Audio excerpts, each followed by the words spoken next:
Members of the United States Congress, thank you very much. And to my fellow citizens, America is back.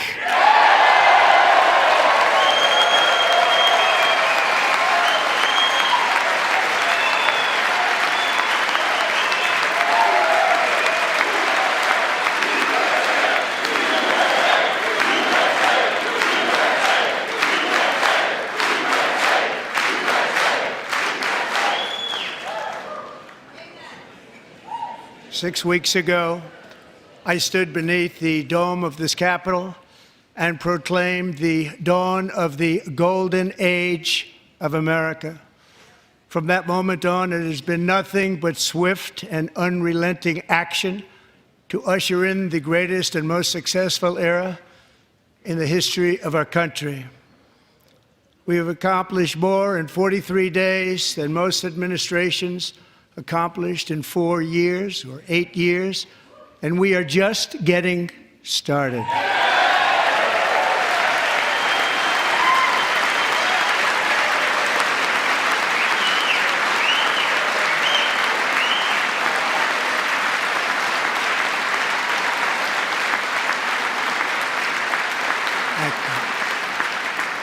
I return to this chamber tonight to report that America's momentum is back, our spirit is back, our pride is back, our confidence is back, and the American dream is surging bigger and better than ever before.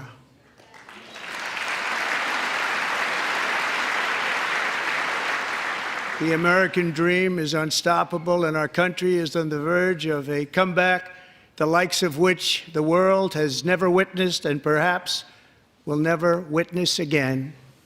There's never been anything like it. The presidential election of November 5th was a mandate like has not been seen in many decades. We won all 7 swing states, giving us an electoral college victory of 312 votes.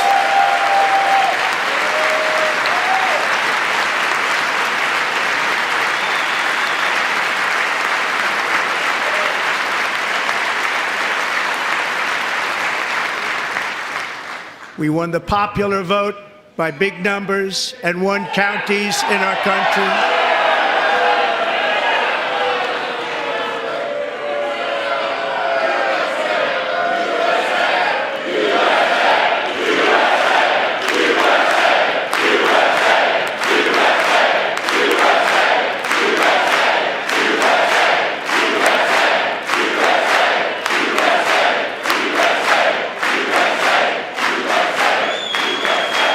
And won counties in our country, 2,700 to 525, on a map that reads almost completely red for Republican.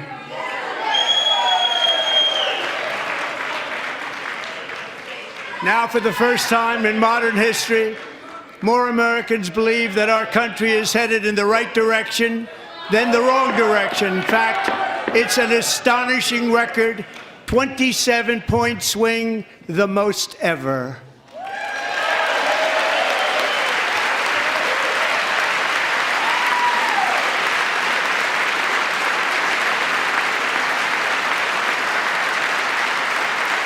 Likewise, small business optimism saw its single largest one-month gain ever recorded, a 41-point jump.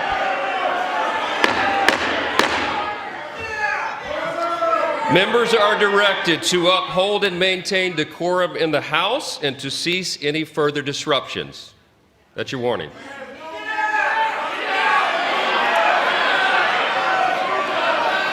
Members are engaging in willful and continuing breach of decorum, and the chair is prepared to direct the Sergeant-at-Arms to restore order to the joint session.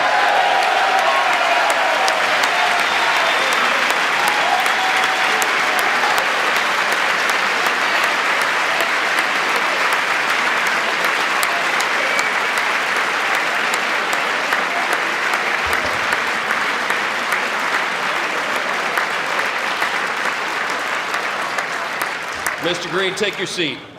Take your seat, sir. Take your seat. Finding that members continue to engage in willful and concerted disruption of proper decorum, the chair now directs the Sergeant-at-Arms to restore order. Remove this gentleman from the chamber.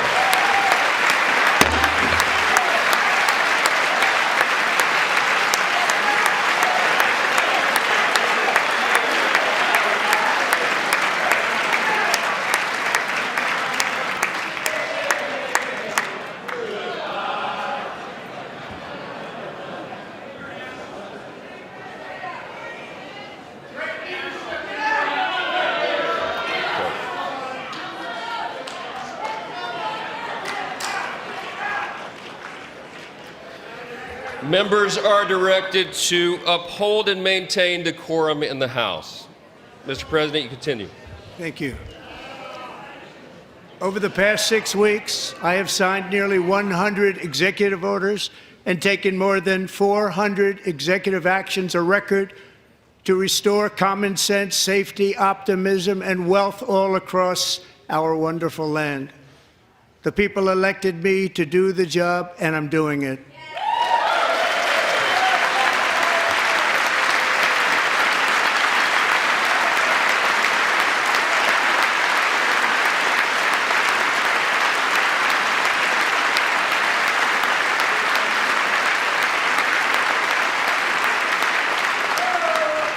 In fact, it has been stated by many that the first month of our presidency, it's our presidency, is the most successful in the history of our nation.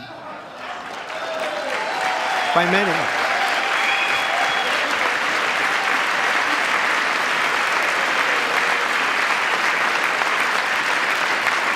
And what makes it even more impressive is that, do you know who number 2 is? George Washington. How about that? How about that? I don't know about that list, but we'll take it. Within hours of taking the oath of office, I declared a national emergency on our southern border, and I deployed the U.S. military and Border Patrol to repel the invasion of our country. And what a job they've done. As a result, illegal border crossings last month were by far the lowest ever recorded, ever.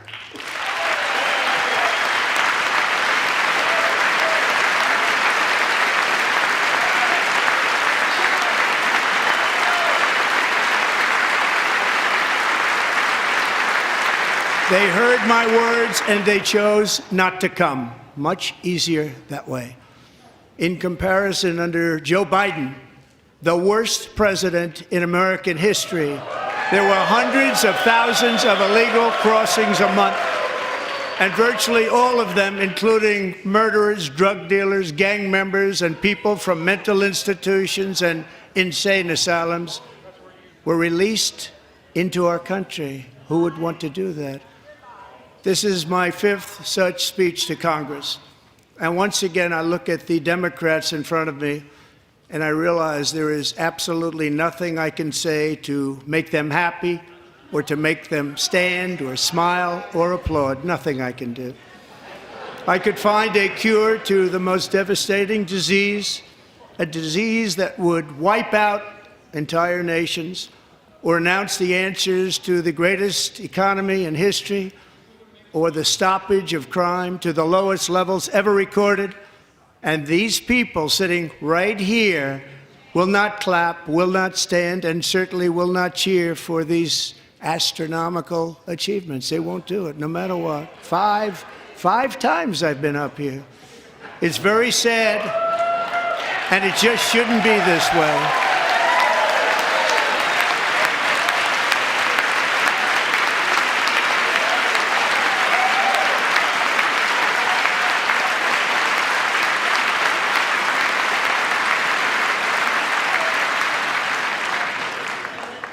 So Democrats sitting before me, for just this one night, why not join us in celebrating so many incredible wins for America? For the good of our nation, let's work together and let's truly make America great again.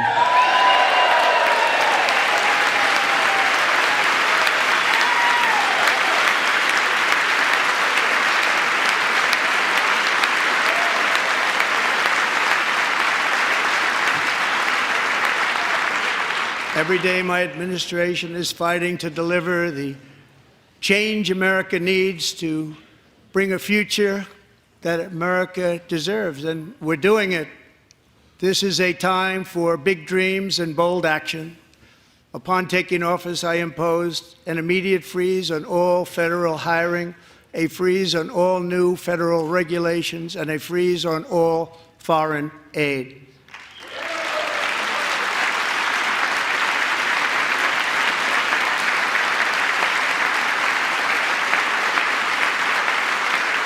I terminated the ridiculous Green New Scam.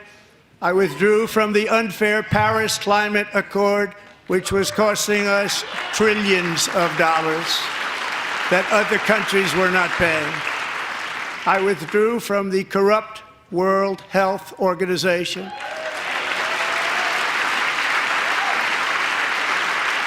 And I also withdrew from the anti-American UN Human Rights Council.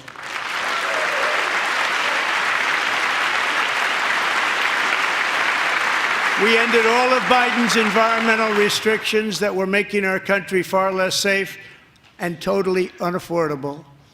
And importantly, we ended the last administration's insane electric vehicle mandate, saving our auto workers and companies from economic destruction.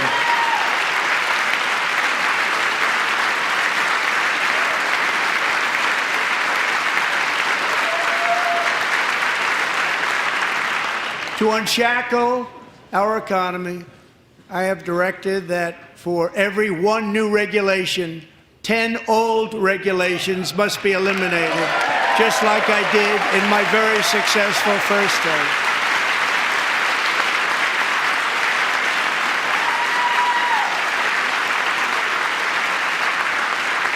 And in that first term, we set records on ending unnecessary rules and regulations like no other president had done before. We ordered all federal workers to return to the office. They will either show up for work in person or be removed from their job.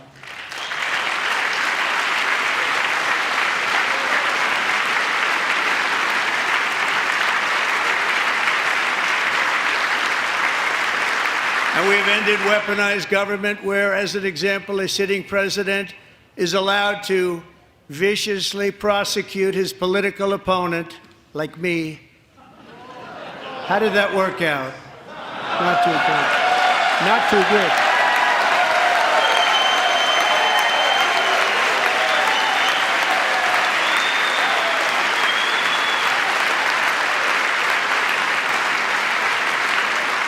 And I have stopped all government censorship and brought back free speech in America. It's back.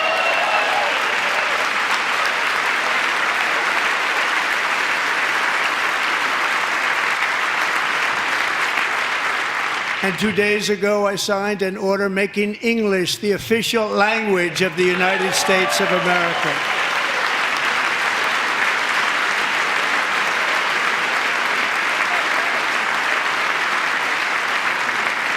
I renamed the Gulf of Mexico the Gulf of America.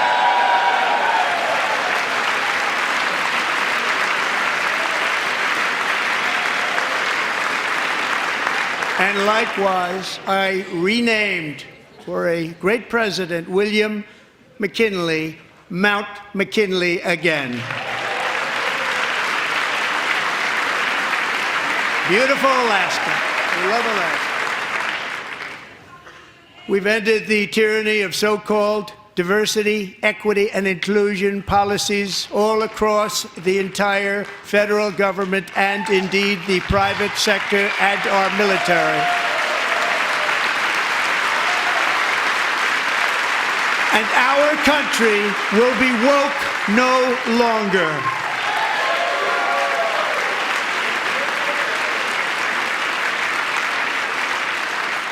We believe that whether you are a doctor, an accountant, a lawyer, or an air traffic controller, you should be hired and promoted based on skill and competence, not race or gender.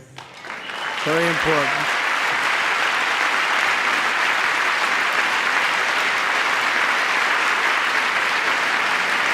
You should be hired based on merit. And the Supreme Court, in a brave and very powerful decision, has allowed us to do so. Thank you. Thank you very much. Thank you. We have removed the poison of critical race theory from our public schools, and I signed an order making it the official policy of the United States government that there are only two genders, male and female.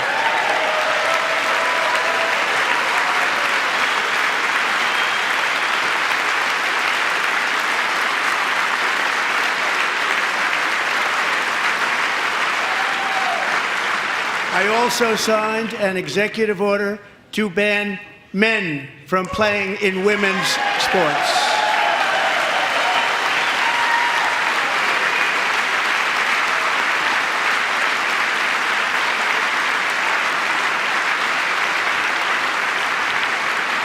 Three years ago, Peyton McNabb was an all-star high school athlete, one of the best, preparing for a future in college sports. But when her girls' volleyball match was invaded by a male, he smashed the ball so hard in Peyton's face, causing traumatic brain injury, partially paralyzing her right side and ending her athletic career. It was a shot like she's never seen before. She's never seen anything like it.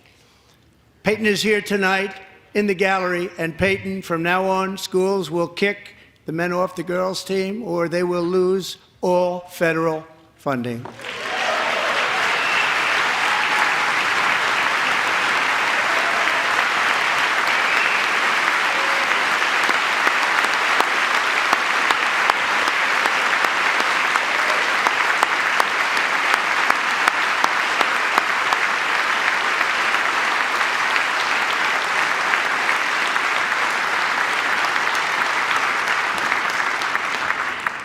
And if you really want to see numbers, just take a look at what happened in the women's boxing, weightlifting, track and field, swimming, or cycling, where a male recently finished a long-distance race 5 hours and 14 minutes ahead of a woman for a new record by 5 hours. Broke the record by 5 hours. It's demeaning for women, and it's very bad for our country. We're not going to put up with it any longer.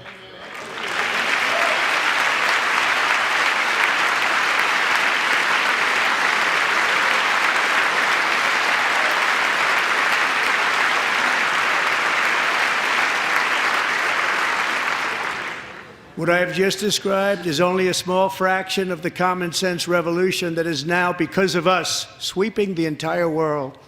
Common sense has become a common theme, and we will never go back. Never. Never going to let that happen. Among my very highest priorities is to rescue our economy and get dramatic and immediate relief to working families. As you know, we inherited from the last administration an economic catastrophe and an inflation nightmare. Their policies drove up energy prices, pushed up grocery costs, and drove the necessities of life out of reach for millions and millions of Americans. They've never had anything like it. We suffered the worst inflation in 48 years, but perhaps even in the history of our country. They're not sure. As president, I'm fighting every day to reverse this damage and make America affordable again.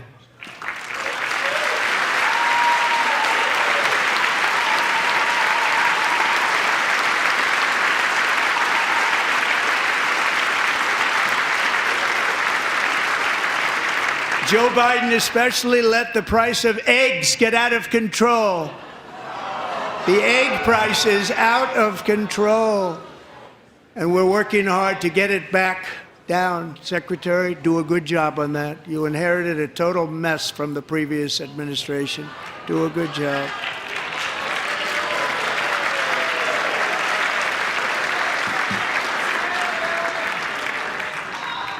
A major focus of our fight to defeat inflation is rapidly reducing the cost of energy. The previous administration cut the number of new oil and gas leases by 95%, slowed pipeline construction to a halt, and closed more than 100 power plants. We are opening up many of those power plants right now.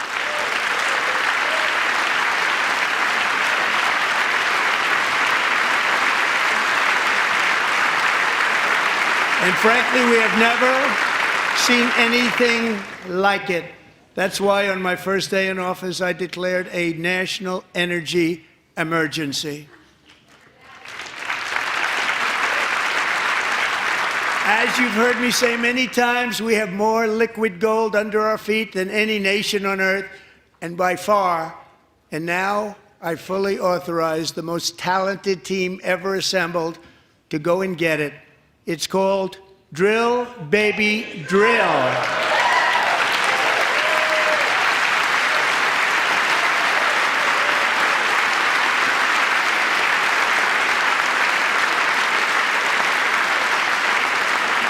My administration is also working on a gigantic natural gas pipeline in Alaska, among the largest in the world, where Japan, South Korea, and other nations want to be our partner with investments of trillions of dollars each. There's never been anything like that one. It will be truly spectacular. It's all set to go. The permitting is gotten. And later this week, I will also take historic action to dramatically expand production of critical minerals and rare earths here in the USA.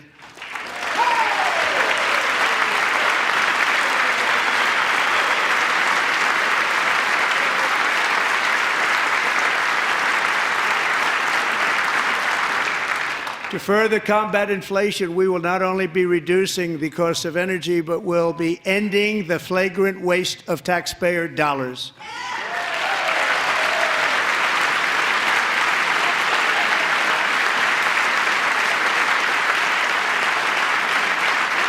And to that end, I have created the brand new Department of Government Efficiency, DOGE. Perhaps you've heard of it. Perhaps.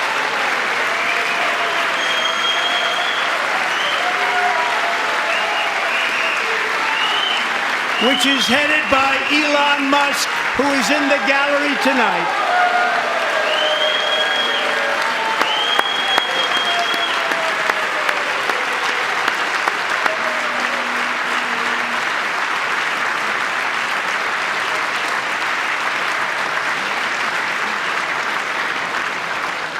Thank you, Elon. He's working very hard. He didn't need this. He didn't need this. Thank you very much. We appreciate it. Everybody here, even this side, appreciates it, I believe. They just don't want to admit that. Just listen to some of the appalling waste we have already identified. $22 billion from HHS to provide free housing and cars for illegal aliens. $45 million for diversity, equity, and inclusion scholarships in Burma. $40 million to improve the social and economic inclusion of sedentary migrants. Nobody knows what that is. $8 million to promote LGBTQI+ in the African nation of Lesotho, which nobody has ever heard of. $60 million for indigenous peoples and Afro-Colombian empowerment in Central America. $60 million. $8 million for making mice transgender. This is real. $32 million for a left-wing propaganda operation in Moldova. $10 million for male circumcision in Mozambique. $20 million for the Arab Sesame Street in the Middle East. It's a program. $20 million for a program. $1.9 billion to recently created Decarbonization of Homes Committee, headed up, and we know she's involved. Just at the last moment, the money was passed over by a woman named Stacey Abrams. Have you ever heard of her? A $3.5 million consulting contract for lavish fish monitoring. $1.5 million for voter confidence in Liberia. $14 million for social cohesion in Mali. $59 million for illegal alien hotel rooms in New York City. He's a real estate developer. He's done very well. $250,000 to increase vegan local climate action innovation in Zambia. $42 million for social and behavior change in Uganda. $14 million for improving public procurement in Serbia. $47 million for improving learning outcomes in Asia. Asia's doing very well with learning. We know what we're doing. We should use it ourselves. And $101 million for DEI contracts at the Department of Education. The most ever paid, nothing even like it. Under the Trump administration, all of these scams, and they're far worse, but I didn't think it was appropriate to talk about them. They're so bad. Many more have been found out and exposed and swiftly terminated by a group of very intelligent, mostly young people, headed up by Elon, and we appreciate it. We found hundreds of billions of dollars of fraud.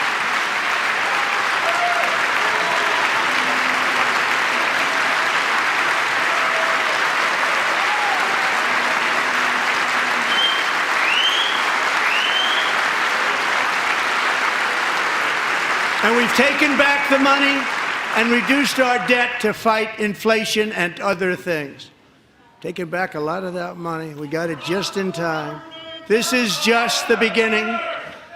The Government Accountability Office, a federal government office, has estimated annual fraud of over $500 billion in our nation, and we are working very hard to stop it. We're going to. We're also identifying shocking levels of incompetence and probable fraud in the Social Security program for our seniors, and that our seniors and people that we love rely on. Believe it or not, government databases list 4.7 million Social Security members from people aged 100 to 109 years old. It lists 3.6 million people from ages 110 to 119. I don't know any of them. I know some people that are rather elderly, but not quite that elderly. 3.47 million people from ages 120 to 129. 3.9 million people from ages 130 to 139. 3.5 million people from ages 140 to 149. And money is being paid to many of them, and we're searching right now. In fact, Pam, good luck. Good luck. You're going to find it. But a lot of money is paid out to people because it just keeps getting paid, and nobody does, and it really hurts Social Security and hurts our country. 1.3 million people from ages 150 to 159, and over 130,000 people, according to the Social Security databases, are age over 160 years old. We have a healthier country than I thought, Bobby.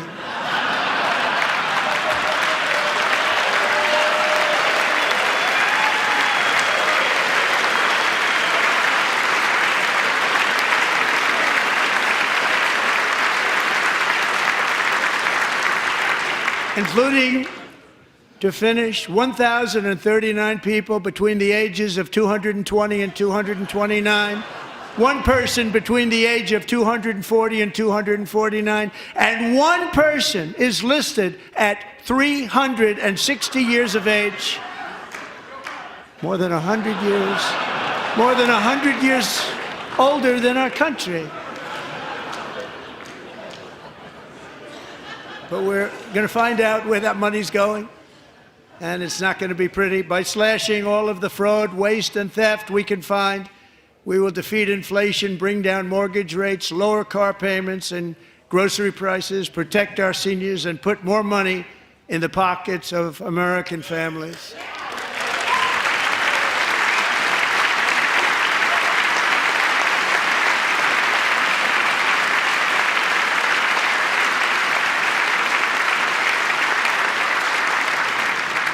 And today, interest rates took a beautiful drop, big, beautiful drop. It's about time. And in the near future, I want to do what has not been done in 24 years, balance the federal budget. We're going to balance it.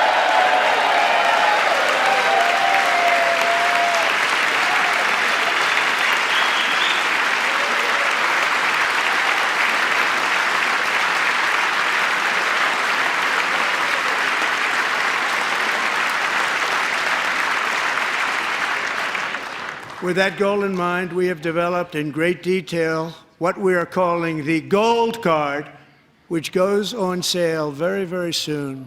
For $5 million, we will allow the most successful job-creating people from all over the world to buy a path to U.S. citizenship. It's like the Green Card, but better and more sophisticated. And these people will have to pay tax in our country. They won't have to pay tax from where they came. The money that they've made, you wouldn't want to do that, but they have to pay tax, create jobs. They'll also be taking people out of colleges and paying for them so that we can keep them in our country instead of having them being forced out.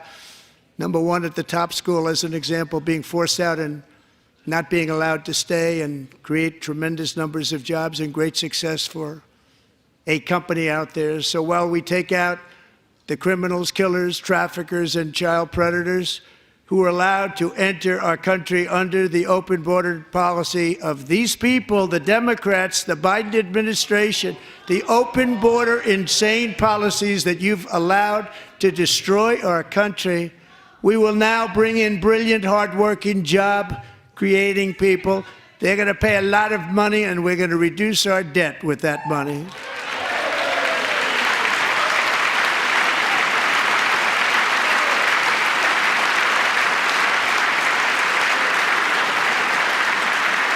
Americans have given us a mandate for bold and profound change. For nearly 100 years, the federal bureaucracy has grown until it has crushed our freedoms, ballooned our deficits, and held back America's potential in every possible way. The nation founded by pioneers and risk-takers now drowns under millions and millions of pages of regulations and debt. Approvals that should take 10 days to get instead take 10 years, 15 years, and even 20 years before you're rejected. Meanwhile, we have hundreds of thousands of federal workers who have not been showing up to work. My administration will reclaim power from this unaccountable bureaucracy, and we will restore true democracy to America again.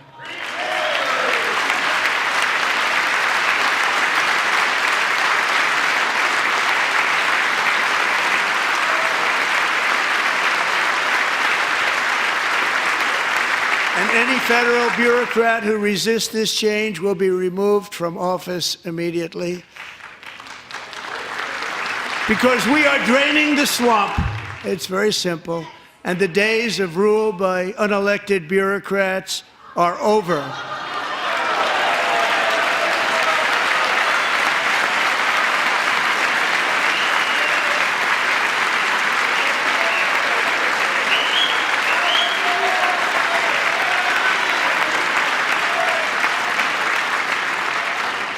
And the next phase of our plan to deliver the greatest economy in history is for this Congress to pass tax cuts for everybody. They're in there. They're waiting for you to vote. And I'm sure that the people on my right, I don't mean the Republican right, but my right here, I'm sure you're going to vote for those tax cuts, because otherwise I don't believe the people will ever vote you into office. So I'm doing you a big favor by telling you that. But I know this group is going to be voting for the tax cuts.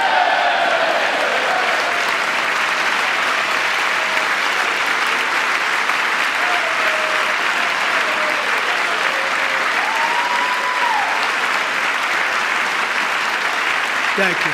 It's a very, very big part of our plan. We had tremendous success in our first term with it. A very big part of our plan. We're seeking permanent income tax cuts all across the board. And to get urgently needed relief to Americans hit especially hard by inflation, I'm calling for no tax on tips, no tax on overtime, and no tax on Social Security benefits for our great seniors.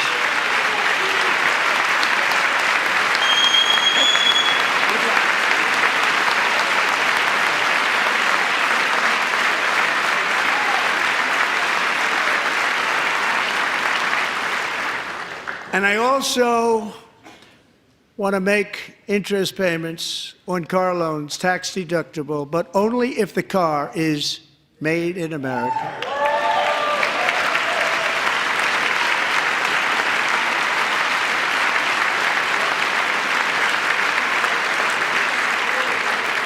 And by the way, we're going to have growth in the auto industry like nobody's ever seen. Plants are opening up all over the place. Deals are being made. Never seen. That's a combination of the election win and tariffs.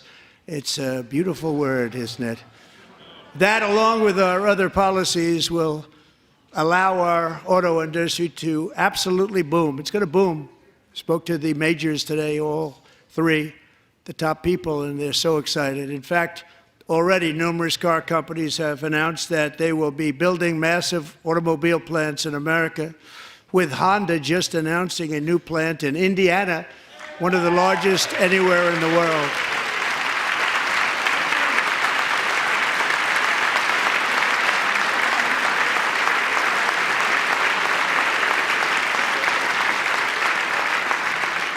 And this has taken place since our great victory on November 5th, a date which will hopefully go down as one of the most important in the history of our country.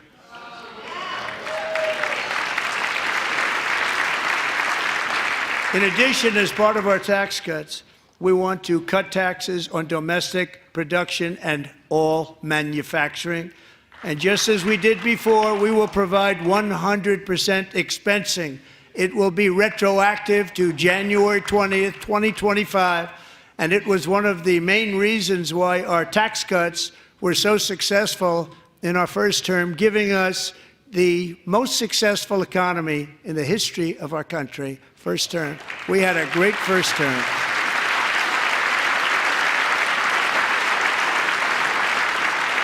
If you don't make your product in America, however, under the Trump administration, you will pay a tariff, and in some cases, a rather large one. Other countries have used tariffs against us for decades, and now it's our turn to start using them against those other countries. On average, the European Union, China, Brazil, India, Mexico, and Canada, have you heard of them?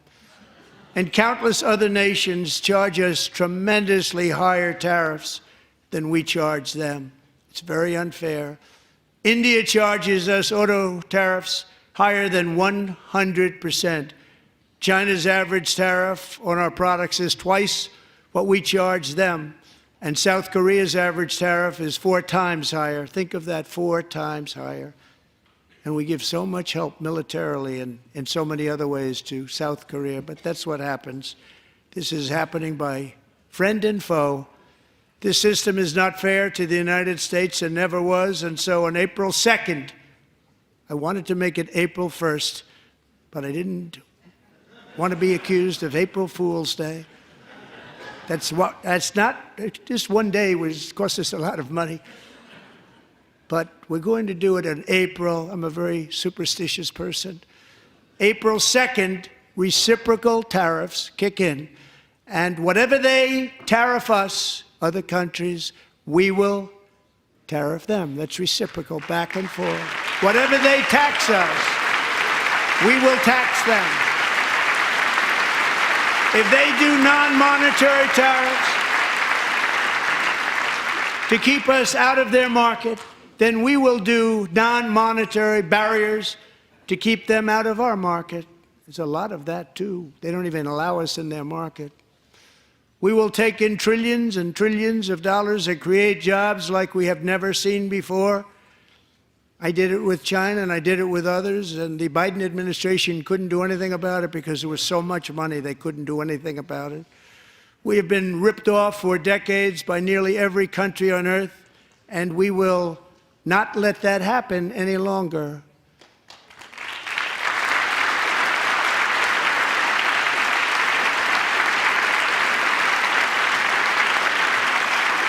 Much has been said over the last 3 months about Mexico and Canada, but we have very large deficits with both of them. But even more importantly, they've allowed fentanyl to come into our country at levels never seen before, killing hundreds of thousands of our citizens and many very young, beautiful people, destroying families. Nobody's ever seen anything like it. They are, in effect, receiving subsidies of hundreds of billions of dollars. We pay subsidies to Canada and to Mexico of hundreds of billions of dollars, and the United States will not be doing that any longer. We're not going to do it any longer.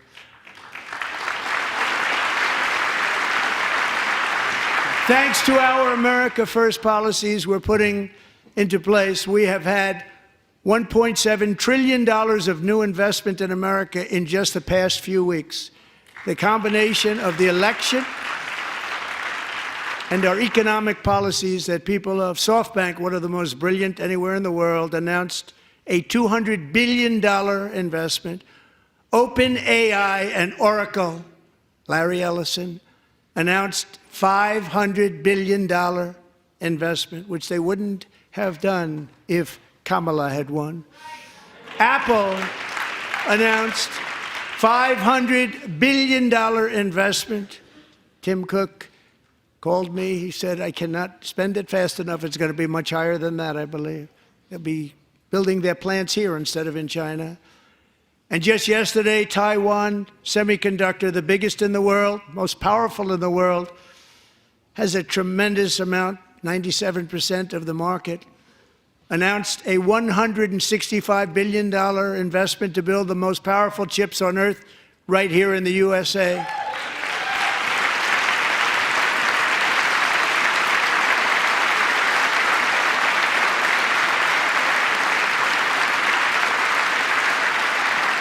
And we're not giving them any money. Your CHIPS Act is a horrible, horrible thing. We give hundreds of billions of dollars, and it doesn't mean a thing. They take our money and they don't spend it. All that meant to them, we're giving them no money. All that was important to them was they didn't want to pay the tariffs, so they came and they're building, and many other companies are coming. We don't have to give them money. We just want to protect our businesses and our people, and they will come because they won't have to pay tariffs if they build in America. So it's very amazing. You should get rid of the CHIP Act, and whatever's left over, Mr. Speaker, you should use it to reduce debt or any other reason you want to.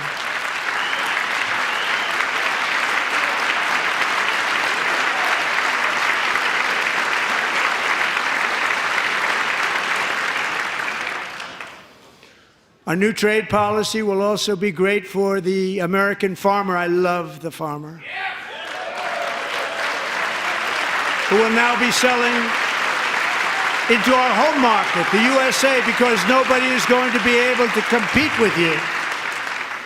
Because those goods that come in from other countries and companies, they're really in a bad position in so many different ways. They're uninspected. They may be very dirty and disgusting, and they come in and they pour in, and they hurt our American farmers. The tariffs will go on agricultural product coming into America, and our farmers, starting on April 2nd, it may be a little bit of an adjustment period. We had that before when I made the deal with China, $50 billion of purchases, and I said, just bear with me, and they did. They did. Probably have to bear with me again, and this will be even better. That was great. The problem with it was that Biden didn't enforce it. He didn't enforce it. $50 billion of purchases, and we were doing great, but Biden did not enforce it, and it hurt our farmers. But our farmers are going to have a field day right now. So to our farmers, have a lot of fun. I love you too. I love you too. It's all going to happen.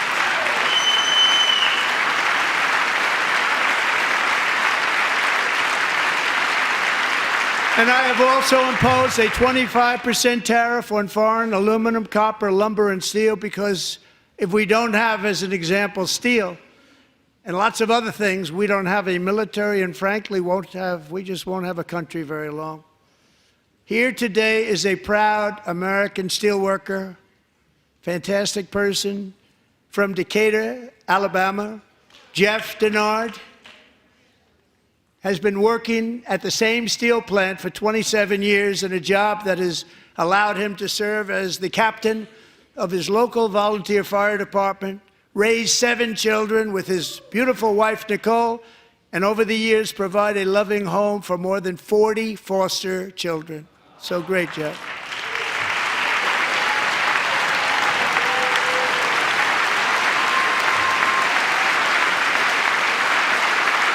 Thank you, Jeff. Thank you, Jeff.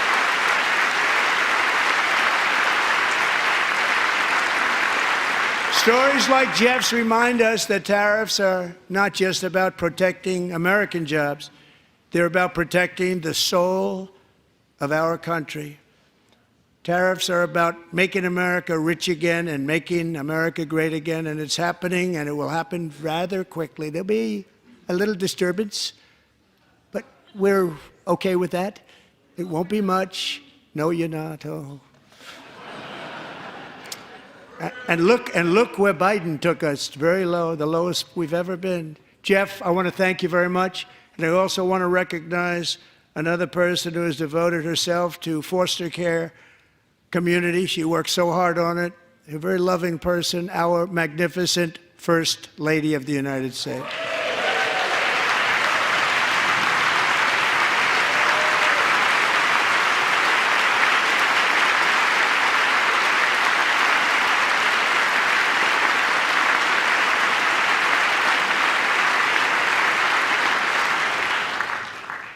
Melania's work has yielded incredible results, helping prepare our nation's future leaders as they enter the workforce. Our First Lady is joined by 2 impressive young women, very impressive. Haley Ferguson, who benefited from the First Lady's Fostering the Future initiative and is poised to complete her education and become a teacher. And Elliston Berry, who became a victim of an illicit deepfake image produced by a peer. With Elliston's help, the Senate just passed the Take It Down Act, and this is so important. Thank you very much, John. John Thune, thank you. Stand up, John. Thank you, John.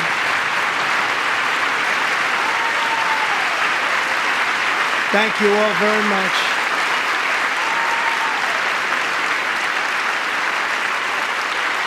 Thank you. And thank you to John Thune and the Senate. Great job. To criminalize the publication of such images online is a terrible, terrible thing. And once it passes the House, I look forward to signing that bill into law. Thank you. And I'm going to use that bill for myself, too, if you don't mind. Because nobody gets treated worse than I do online. Nobody. That's great. Thank you very much to the Senate. Thank you. But if we truly care about protecting Americans' children, no step is more crucial than securing America's borders. Over the past 4 years, 21 million people poured into the United States. Many of them were murderers, human traffickers, gang members, and other criminals from the streets of dangerous cities all throughout the world. Because of Joe Biden's insane and very dangerous open border policies, they are now strongly embedded in our country, but we are getting them out and getting them out fast.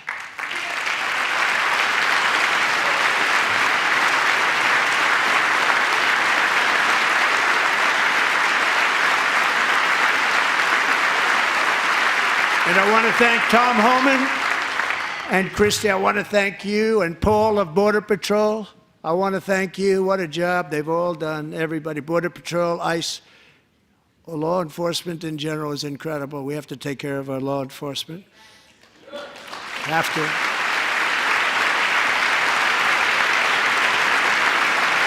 Last year, a brilliant 22-year-old nursing student named Laken Riley, the best in her class, admired by everybody, went out for a jog on the campus of the University of Georgia. That morning, Laken was viciously attacked, assaulted, beaten, brutalized, and horrifically murdered. Laken was stolen from us by a savage illegal alien gang member who was arrested while trespassing across Biden's open southern border and then set loose into the United States under the heartless policies of that failed administration. It was indeed a failed administration.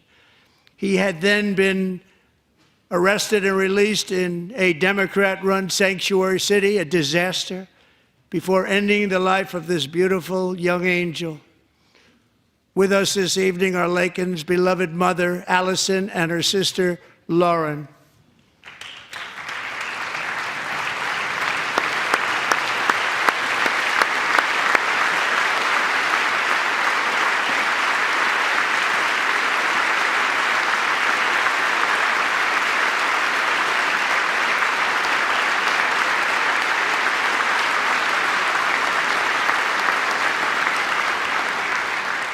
Last year, I told Laken's grieving parents that we would ensure their daughter would not have died in vain. That's why the very first bill I signed into law as your 47th president mandates the detention of all dangerous criminal aliens who threaten public safety. It's a very strong, powerful act.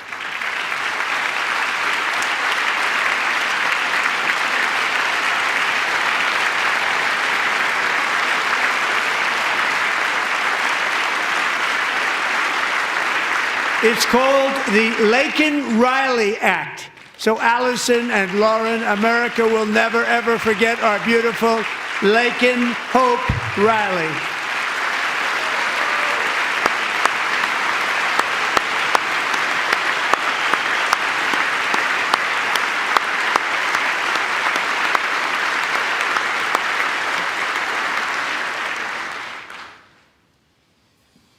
Thank you very much. Since taking office, my administration has launched the most sweeping border and immigration crackdown in American history, and we quickly achieved the lowest numbers of illegal border crossers ever recorded. Thank you.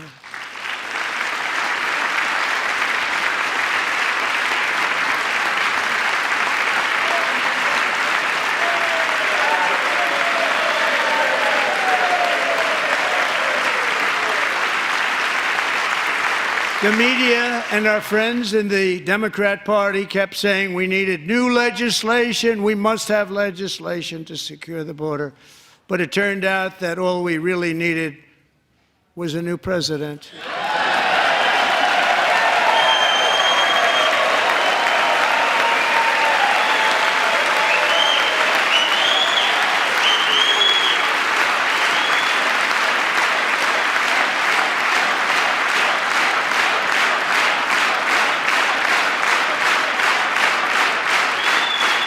Thank you. Joe Biden didn't just open our borders, he flew illegal aliens over them to overwhelm our schools, hospitals, and communities throughout the country. Entire towns like Aurora, Colorado, and Springfield, Ohio, buckled under the weight of the migrant occupation and corruption like nobody's ever seen before. Beautiful towns destroyed. Now, just as I promised in my inaugural address, we are achieving the great liberation of America.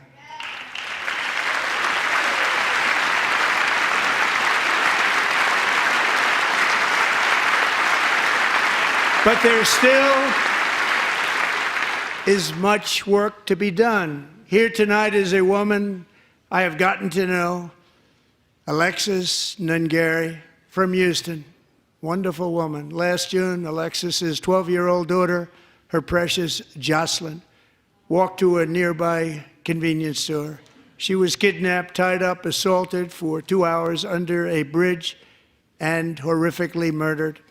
Arrested and charged with this heinous crime are two illegal alien monsters from Venezuela, released into America by the last administration through their ridiculous open border. The death of this beautiful 12-year-old girl and the agony of her mother and family touched our entire nation greatly. Alexis, I promised that we would always remember your daughter, your magnificent daughter, and earlier tonight I signed an order keeping my word to you. One thing I have learned about Jocelyn is that she loved animals so much. She loved nature. Across Galveston Bay, from where Jocelyn lived in Houston, you will find a magnificent national wildlife refuge, a pristine, peaceful, 34,000-acre sanctuary for all of God's creatures on the edge of the Gulf of America. Alexis, moments ago, I formally renamed that refuge in loving memory of your beautiful daughter, Jocelyn. So, Mr. Vice President, if you would, may I have the order?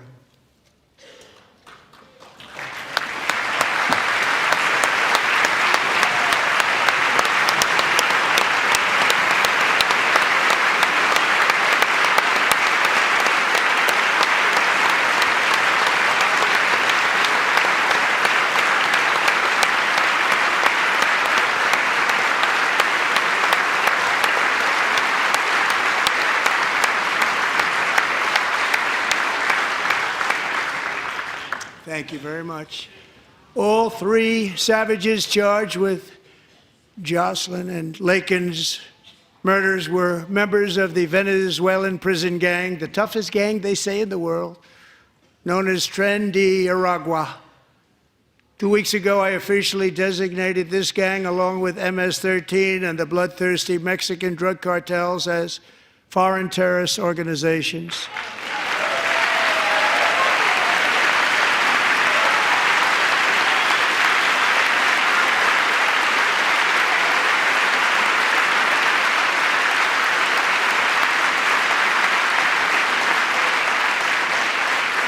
They are now officially in the same category as ISIS, and that's not good for them. Countless thousands of these terrorists were welcomed into the U.S. by the Biden administration. But now every last one will be rounded up and forcibly removed from our country, or, if they're too dangerous, put in jails, standing trial in this country, because we don't want them to come back ever. With us this evening is a warrior on the front lines of that battle, Border Patrol Agent Roberto Ortiz. Great guy.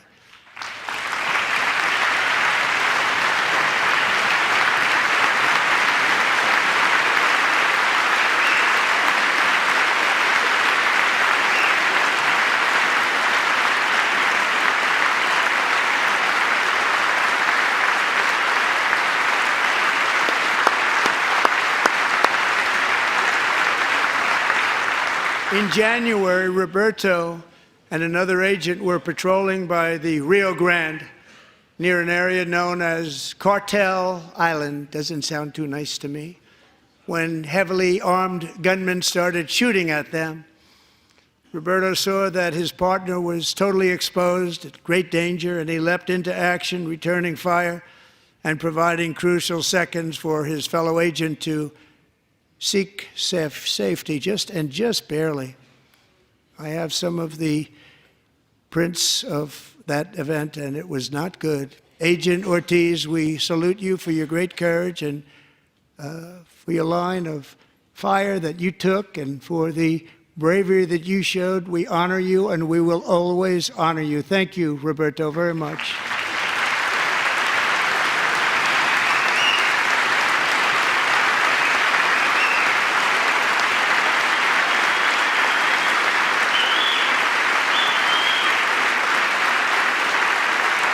Thank you, Roberto. And I actually got to know him on my many calls to the border. He's a great gentleman. The territory to the immediate south of our border is now dominated entirely by criminal cartels that murder, rape, torture, and exercise total control. They have total control over a whole nation, posing a grave threat to our national security. The cartels are waging war on America, and it's time for America to wage war on the cartels, which we are doing.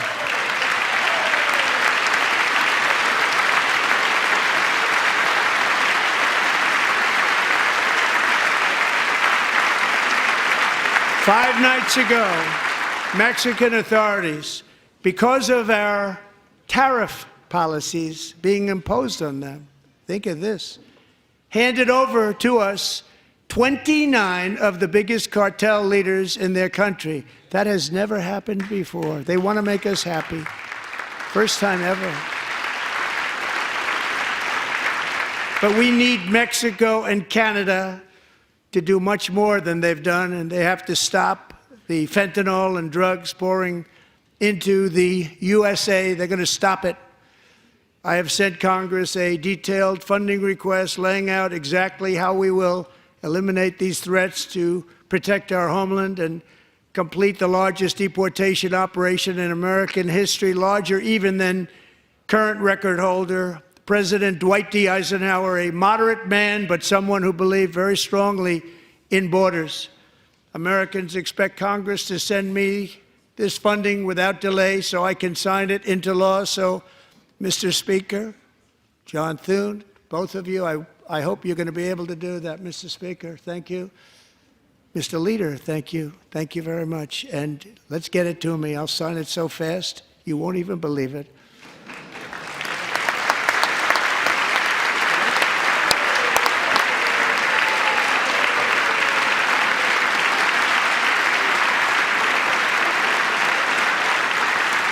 And as we reclaim our sovereignty, we must also bring back law and order to our cities and towns.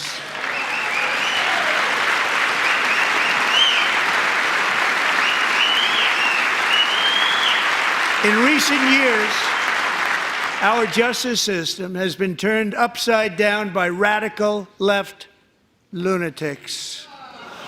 Many jurisdictions virtually ceased enforcing the law against dangerous repeat offenders while weaponizing law enforcement against political opponents like me.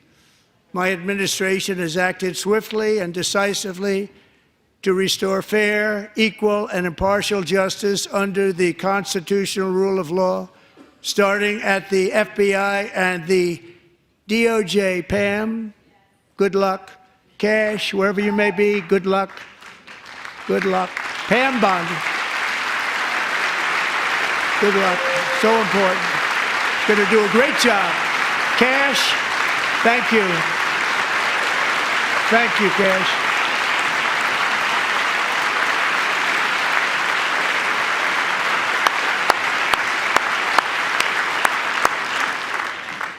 They've already started very strong. They're going to do a fantastic job. You're going to be very proud of them. We're also once again giving our police officers the support, protection, and respect they so dearly deserve. They have to get it. They have such a hard, dangerous job, but we're going to make it less dangerous. The problem is the bad guys don't respect the law, but they're starting to respect it, and they soon will respect it.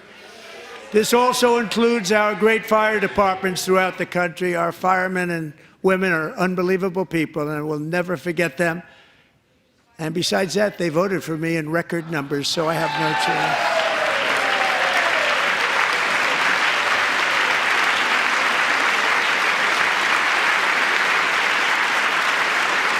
One year ago this month, 31-year-old New York police officer Jonathan Diller, unbelievably wonderful person and a great officer, was gunned down at a traffic stop on Long Island. I went to his funeral.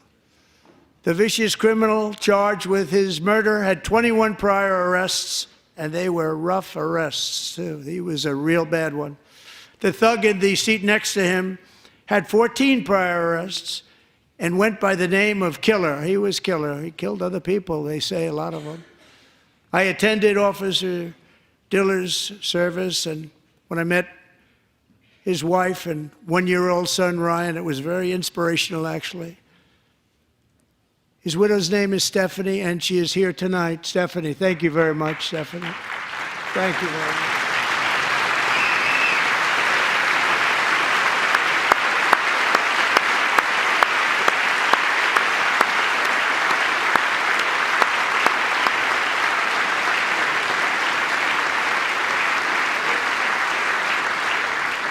Stephanie, we're going to make sure that Ryan knows his dad was a true hero, New York's finest, and we're going to get these cold-blooded killers and repeat offenders off our streets, and we're going to do it fast. Got to stop it. They get out with 28 arrests. They push people into subway trains. They hit people over the head, back of the head with baseball bats. We got to get them out of here. I've already signed an executive order requiring a mandatory death penalty for anyone who murders a police officer, and tonight I'm asking Congress to pass that policy into permanent law.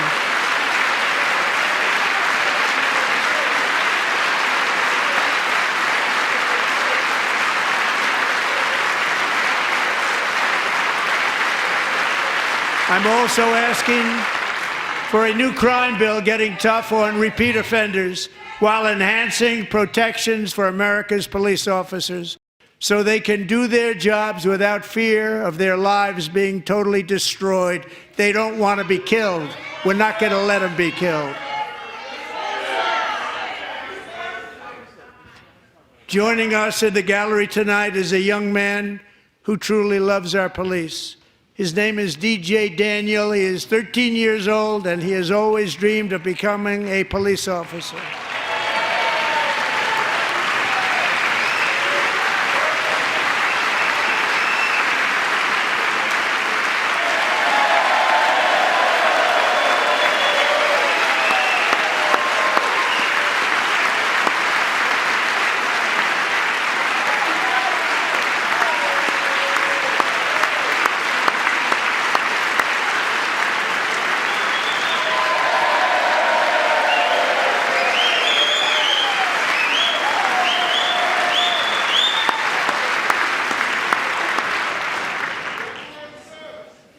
But in 2018, DJ was diagnosed with brain cancer. The doctors gave him 5 months at most to live. That was more than 6 years ago.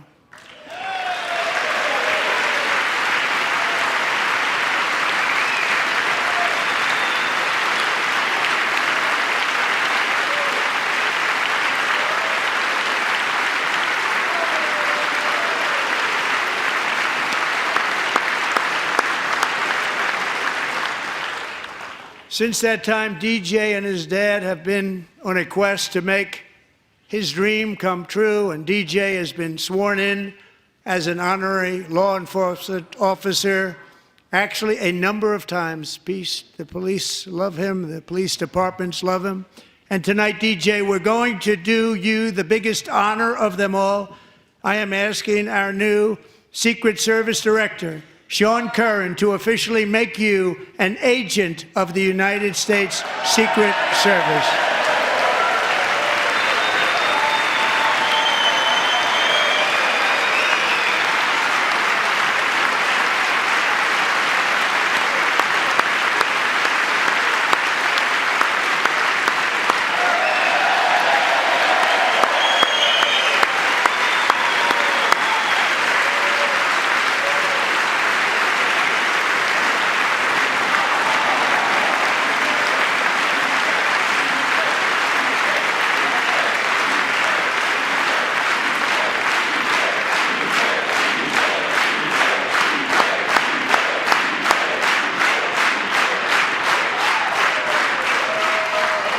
Thank you, DJ.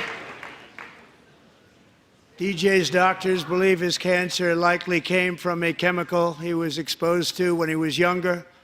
Since 1975, rates of child cancer have increased by more than 40%. Reversing this trend is one of the top priorities for our new presidential commission to make America healthy again, chaired by our new Secretary of Health and Human Services, Robert F. Kennedy, Jr.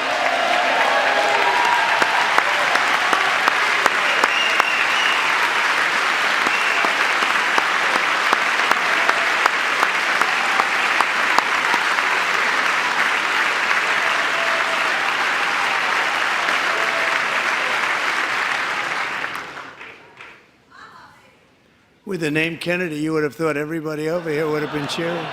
How quickly they forget. Our goal is to get toxins out of our environment, poisons out of our food supply, and keep our children healthy and strong. As an example, not long ago, and you can't even believe these numbers, 1 in 10,000 children had autism, 1 in 10,000. And now it's 1 in 36. There's something wrong. 1 in 36. Think of that. So we're going to find out what it is, and there's nobody better than Bobby and all of the people that are working with you. You have the best to figure out what is going on. Okay, Bobby? Good luck. It's a very important job. Thank you.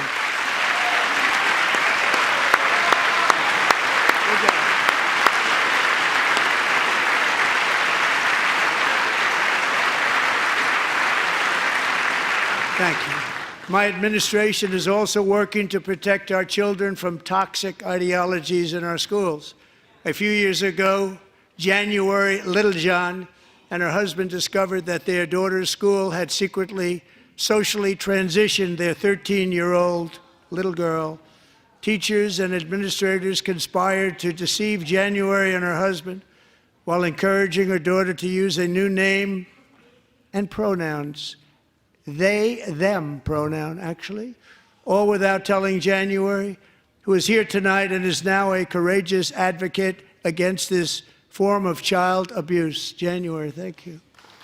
Thank you. Thank you very much.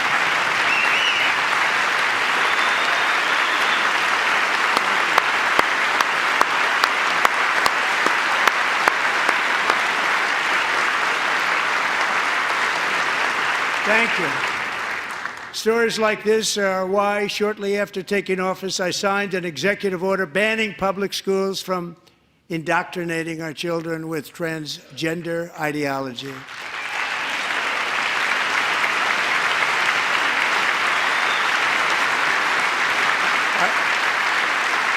I also signed an order to cut off all taxpayer funding to any institution that engages in the sexual mutilation of our youth.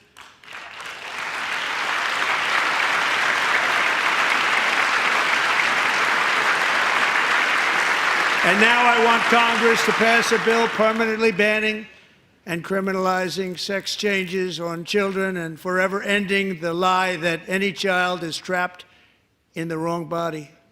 This is a big lie.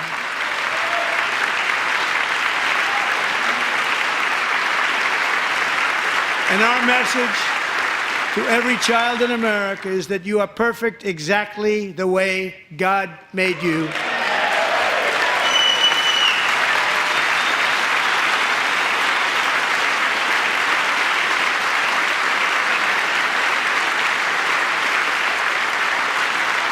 Because we're getting wokeness out of our schools and out of our military, and it's already out, and it's out of our society. We don't want it. Wokeness is trouble. Wokeness is bad. It's gone. It's gone. And we feel so much better for it, don't we? Don't we feel better? Our service members won't be activists and ideologues. They will be fighters and warriors. They will fight for our country. And Pete, congratulations. Secretary of Defense, congratulations.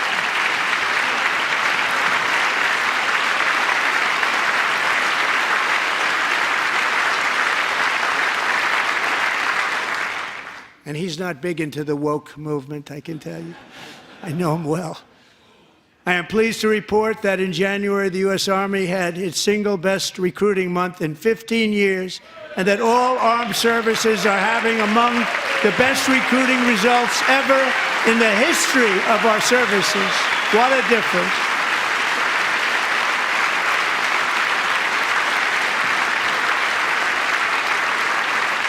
And you know, it was just a few months ago where the results were exactly the opposite. We couldn't recruit anywhere. We couldn't recruit. Now we're having the best results just about that we've ever had. What a tremendous turnaround. It's really a beautiful thing to see. People love our country again. It's very simple. They love our country, and they love being in our military again. So it's a great thing, and thank you very much. Great job. Thank you.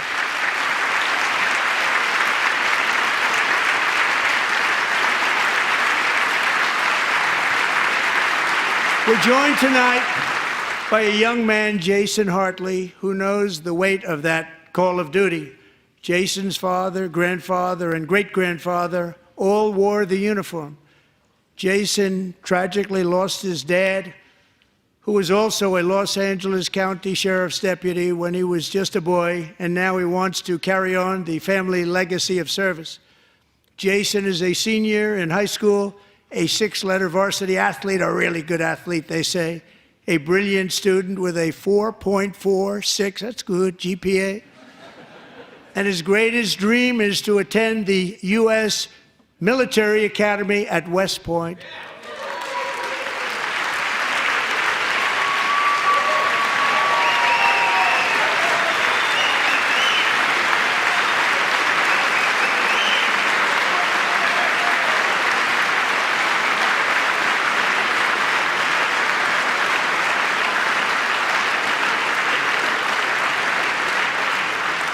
And Jason, that's a very big deal getting in. That's a hard one to get into. But I'm pleased to inform you that your application has been accepted. You will soon be joining the Corps of Cadets.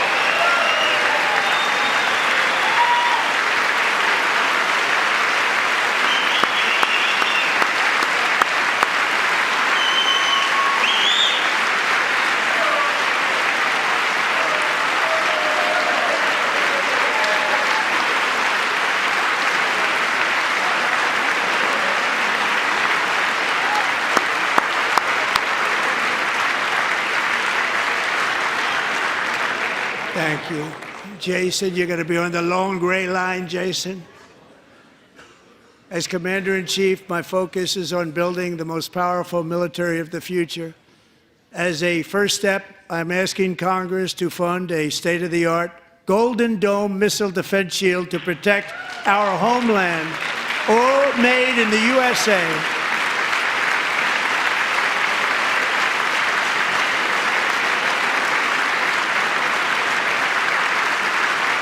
And Ronald Reagan wanted to do it long ago, but the technology just wasn't there, not even close. But now we have the technology. It's incredible, actually. And other places, they have it. Israel has it. Other places have it. And the United States should have it too, right, Tim, right? They should have it too. So I want to thank you. But it's a very, very important. This is a very dangerous world. We should have it. We want to be protected, and we're going to protect our citizens like never before. To boost our defense industrial base, we are also going to resurrect the American shipbuilding industry, including commercial shipbuilding and military shipbuilding.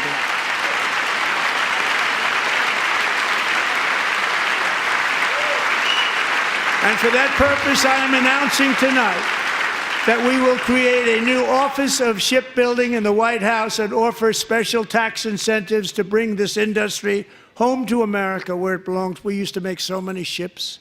We don't make them anymore very much, but we're going to make them very fast, very soon. It will have a huge impact. To further enhance our national security, my administration will be reclaiming the Panama Canal, and we've already started doing it.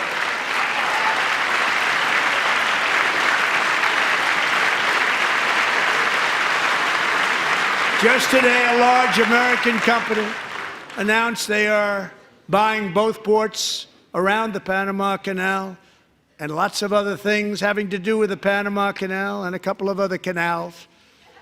The Panama Canal was built by Americans for Americans, not for others, but others could use it. But it was built at tremendous cost of American blood and treasure. 38,000 workers died building the Panama Canal. They died of malaria. They died of snake bites and mosquitoes. Not a nice place to work. They paid them very highly to go there, knowing there was a 25% chance that they would die. The most expensive project also that was ever built in our country's history, if you bring it up to modern day costs. It was given away by the Carter administration for $1, but that agreement has been violated very severely. We didn't give it to China. We gave it to Panama, and we're taking it back.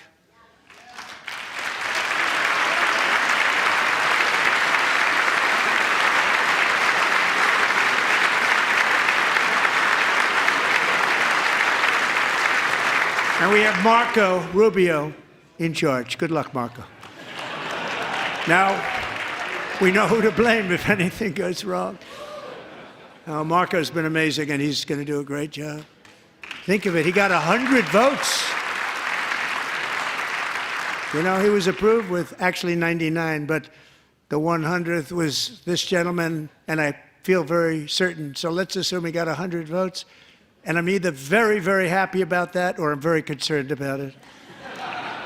But he's already proven. I mean, he's a great gentleman. He's respected by everybody, and we appreciate you voting for Marco. He's going to do a fantastic job. Thank you. Thank you. He's doing a great job. Great job.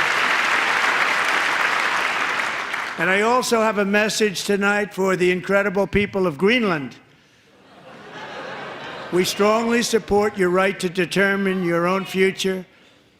And if you choose, we welcome you into the United States of America. We need Greenland for national security and even international security, and we're working with everybody involved to try and get it. But we need it really for international world security, and I think we're going to get it. One way or the other, we're going to get it. We will keep you safe. We will make you rich, and together we will take Greenland to heights like you have never thought possible before. It's a very small population, but very, very large piece of land and very, very important for military security. America is once again standing strong against the forces of radical Islamic terrorism. 3.5 years ago, ISIS terrorists killed 13 American service members and countless others in the Abbey Gate bombing during the disastrous and incompetent withdrawal from Afghanistan. Not that they were withdrawing, it was the way they withdrew. Perhaps the most embarrassing moment in the history of our country. Tonight, I am pleased to announce that we have just apprehended the top terrorist responsible for that atrocity, and he is right now on his way here to face the swift sword of American justice.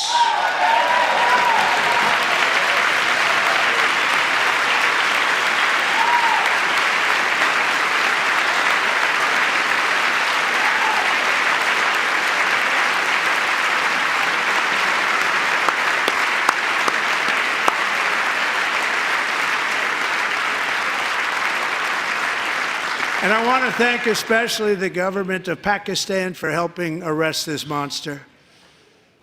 This was a very momentous day for those 13 families who I actually got to know very well, most of them, whose children were murdered, and the many people that were so badly, over 42 people, so badly injured on that fateful day in Afghanistan. What a horrible day.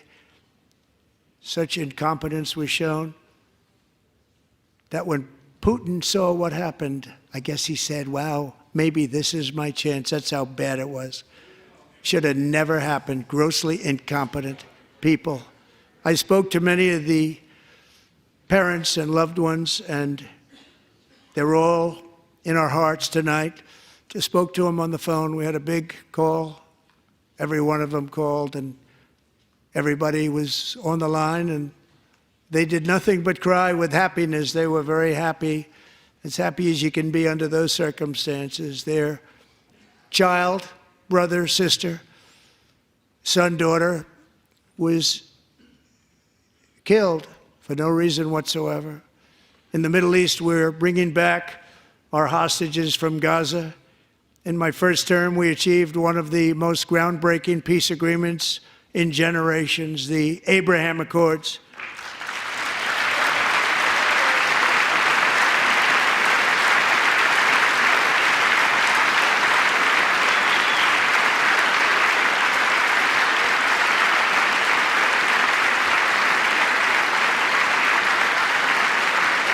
And now we're going to build on that foundation to create a more peaceful and prosperous future for the entire region. A lot of things are happening in the Middle East. People have been talking about that so much lately with everything going on with Ukraine and Russia.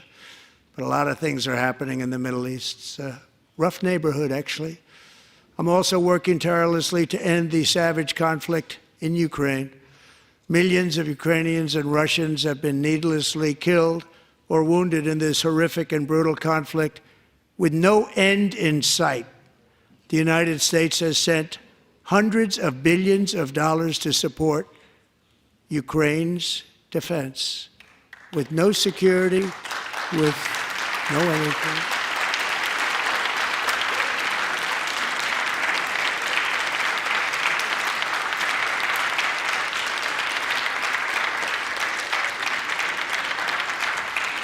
Do you want to keep it going for another 5 years?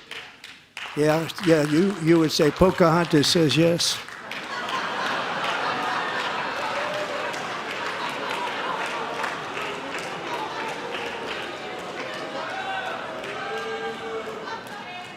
"2,000 people are being killed every single week. More than that. They're Russian young people. They're Ukrainian young people. They're not Americans. But I want it to stop. Meanwhile, Europe has sadly spent more money buying Russian oil and gas than they have spent on defending Ukraine, by far. Think of that. They've spent more buying Russian oil and gas than they have defending. And we've spent perhaps $350 billion, like taking candy from a baby. That's what happened. And they've spent $100 billion. What a difference that is. And we have an ocean separating us, and they don't. But we're getting along very well with them, and lots of good things are happening. Biden has authorized more money in this fight than Europe has spent, by billions and billions of dollars. It's hard to believe that they wouldn't have stopped it and said, at some point, come on, let's equalize. You got to be equal to us. But that didn't happen. Earlier today, I received an important letter from President Zelensky of Ukraine. The letter reads, "Ukraine is ready to come to the negotiating table as soon as possible to bring lasting peace closer. Nobody wants peace more than the Ukrainians," he said. "My team and I stand ready to work under President Trump's strong leadership to get a peace that lasts. We do really value how much America has done to help Ukraine maintain its sovereignty and independence. Regarding the agreement on minerals and security, Ukraine is ready to sign it at any time that is convenient for you." I appreciate that he sent this letter, just got it a little while ago. Simultaneously, we've had serious discussions with Russia and have received strong signals that they are ready for peace. Wouldn't that be beautiful? Wouldn't that be beautiful?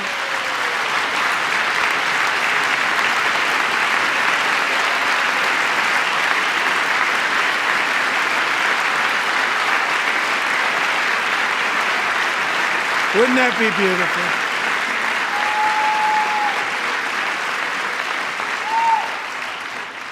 It's time to stop this madness. It's time to halt the killing. It's time to end this senseless war. If you want to end wars, you have to talk to both sides. Nearly 4 years ago, amid rising tensions, a history teacher named Mark Fogel was detained in Russia and sentenced to 14 years in a penal colony. Rough stuff. The previous administration barely lifted a finger to help him. They knew he was innocent, but they had no idea where to begin. But last summer, I promised his 95-year-old mother, Malphine, that we would bring her boy safely back home. After 22 days in office, I did just that, and they are here tonight.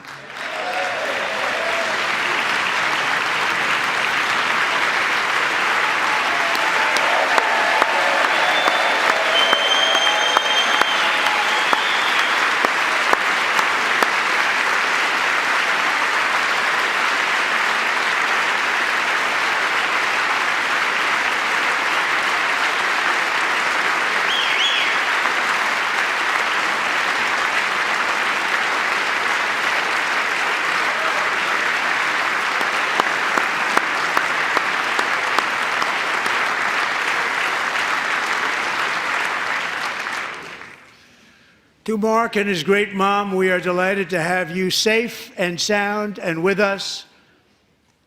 As fate would have it, Mark Fogel was born in a small rural town in Butler, Pennsylvania. Have you heard of it? Where his mother has lived for the past 78 years. I just happened to go there last July 13th for a rally. That was not pleasant. And that is where I met his beautiful mom right before I walked onto that stage. And I told her I would not forget what she said about her son. And I never did I? Never forgot. Less than 10 minutes later, at that same rally, gunfire rang out, and a sick and deranged assassin unloaded 8 bullets from his sniper's perch into a crowd of many thousands of people. My life was saved by a fraction of an inch, but some were not so lucky. Corey Comparator was a firefighter, a veteran, a Christian, a husband, a devoted father, and above all, a protector. When the sound of gunshots pierced the air, it was a horrible sound. Corey knew instantly what it was and what to do. He threw himself on top of his wife and daughters and shielded them from the bullets with his own body. Corey was hit really hard. You know the story from there. He sacrificed his life to save theirs. 2 others, very fine people, were also seriously hit. But thankfully, with the help of 2 great country doctors, we thought they were gone and they were saved. So those doctors had great talent. We're joined by Corey's wife, Helen, who was his high school sweetheart, and their 2 beloved daughters, Allison and Kaylee. Thank you.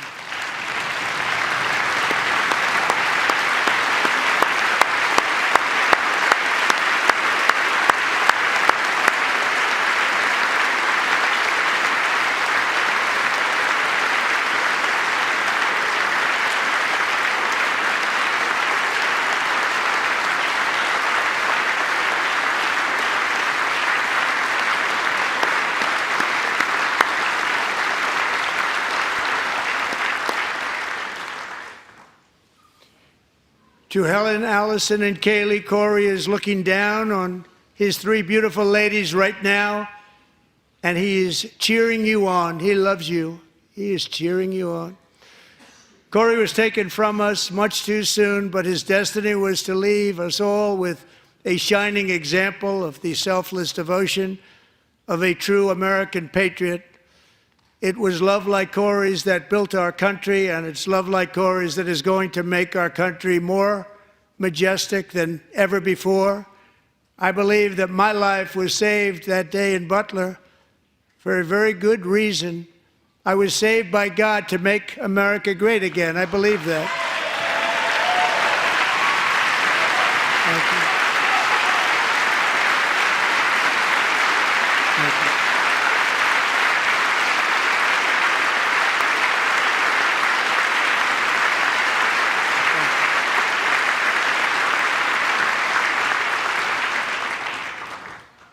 Thank you very much. From the patriots of Lexington and Concord to the heroes of Gettysburg and Normandy, from the warriors who crossed the Delaware to the trailblazers who climbed the Rockies, and from the legends who soared at Kitty Hawk, to the astronauts who touched the moon.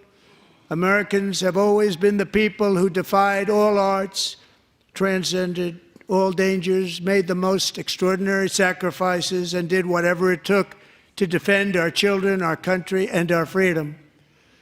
And as we have seen in this chamber tonight, that same strength, faith, love, and spirit is still alive and thriving in the hearts of the American people. Despite the best efforts of those who would try to censor us, silence us, break us, destroy us, Americans are today a proud, free, sovereign, and independent nation that will always be free, and we will fight for it till death. We will never let anything happen to our beloved country, because we are a country of doers, dreamers, fighters, and survivors. Our ancestors crossed a vast ocean, strode into the unknown wilderness, and carved their fortunes from the rock and soil of a perilous and very dangerous frontier. They chased our destiny across a boundless continent.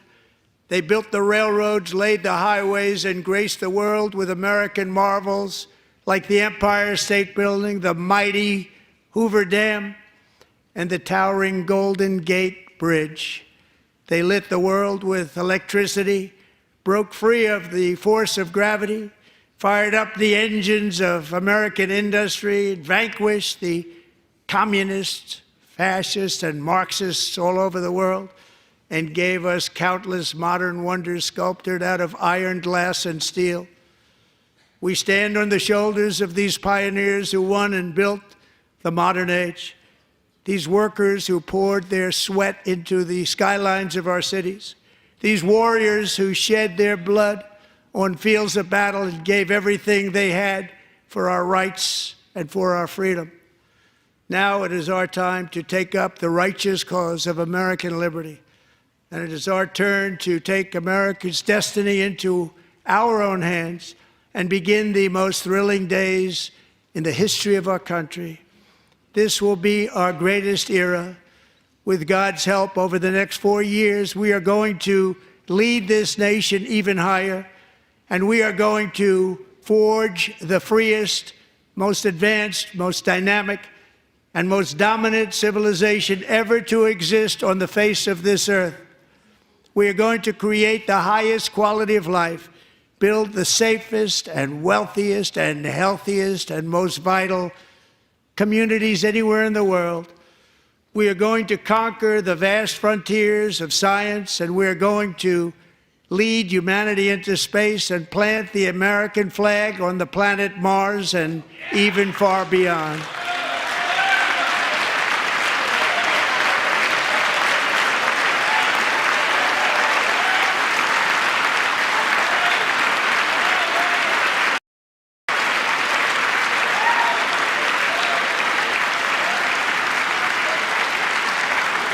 And through it all, we are going to rediscover the unstoppable power of the American spirit. And we are going to renew unlimited promise of the American dream. Every single day, we will stand up and we will fight, fight, fight for the country our citizens believe in and for the country our people deserve.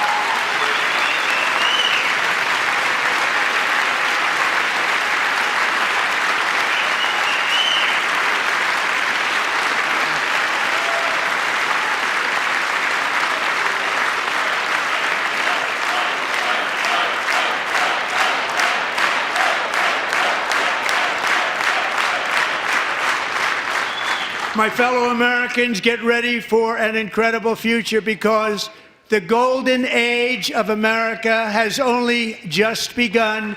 It will be like nothing that has ever been seen before. Thank you, God bless you, and God bless America.